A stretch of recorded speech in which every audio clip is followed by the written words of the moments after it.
2024 लोकसभा चुनाव में बहुजन समाज पार्टी पूरी तरह से जमींदोज हो गई। एक तरह से कहें तो उसने अपना मूल जनाधार और वोट बैंक खो दिया। चुनावी नतीजों ने ये साबित कर दिया कि बहुजन समाज पार्टी सियासी हाशिए पर पहुंच गई है, जिसके बाद से ये सवाल उठ रहे हैं कि अब मायावती अपनी पार्टी को कैसे ऊपर उठाएंगी। आखिर उनसे चुनाव में कहां बड़ी चूक हुई? तो इसके लिए उन्होंने 23 जून को एक अहम बैठक बुलाई है।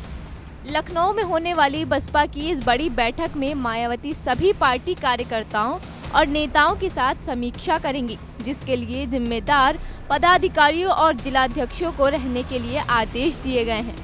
अब बड़ा सवाल ये उठता है कि आकाश आनंद इस मीटिंग का हिस्सा होंगे या नहीं, क्योंकि जब से उन्हें मायावती ने अपने उत्तराधिकारी और नेशनल कोऑर्डिनेटर के पद से हटाया है, तब से वो नजर नहीं आए, और अगर आए भी तो मीडिया के कैमरे से दूरी बना कर रखी।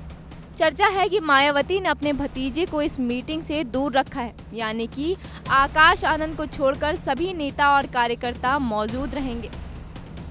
माना जा रहा है कि समीक्षा बैठक में यूपी के पूर्व सीएम अपने नेताओं के साथ लोकसभा चुनाव में मिली करारी हार की समीक्षा करेंगी।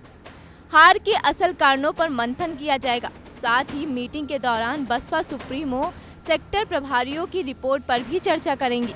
माना जा रहा है कि इस बैठक के बाद संगठन में मायावती बड़ा बदलाव कर सकती है, और ये सब कुछ होगा बगैर आकाश आनंद के। जबकि आकाश आनंद के चुनावी भाषणों से ये कहा जाने लगा था कि शायद वो बसपा को फिर से खड़ा कर दे, लेकिन मायावती ने न जाने क्यों उन पर ही कैंची चला दी। पहले चुनावी रैलियों पर रोक लगाई, फिर उत्तराधिकारी बनाने का फैसला वापस ले लिया। बता दें कि मायावती को इस चुनाव में तगड़ा झटका लगा है। उन्हें एक भी सीट नहीं मिली, जिसके बाद उन्होंने हार का जिम्मेदार मुसलमानों को ठहराया था, क्योंकि एक अकेली उनकी ही पार्टी ने प्रदेश में सबसे ज्यादा मुस्लिम प्रत्याशी उतारे थे। लेकिन अगर आकाश आनंद बसपा की बैठक में शामिल नहीं होते तो अहम सवाल ये बनता है कि मायावती आगामी चुनाव में चंद्रशेखर और अखिलेश यादव का सामना कैसे करेंगी, क्योंकि एक वो ही हैं जिन्होंने बसपा को सियासत के इस मोड़ पर लाकर खड़ा कर दिया है।